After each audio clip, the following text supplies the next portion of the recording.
Na primerih knjige Mehanik hrbta vam bom pokazal, kako se hrbtenica največkrat poškoduje. Predstavljajte si, da je to vaša hrbtenica.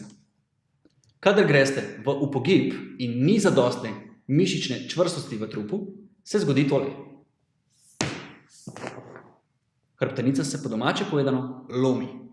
Kadar pa greste v upogib z zadostno mišično aktivacijo, ko zadosti stisnete mišice v trupu, takrat ni nobene možnosti, da bi knjiga padla dol. In enako je za vašim vretencem, diskom ali hrbtenico.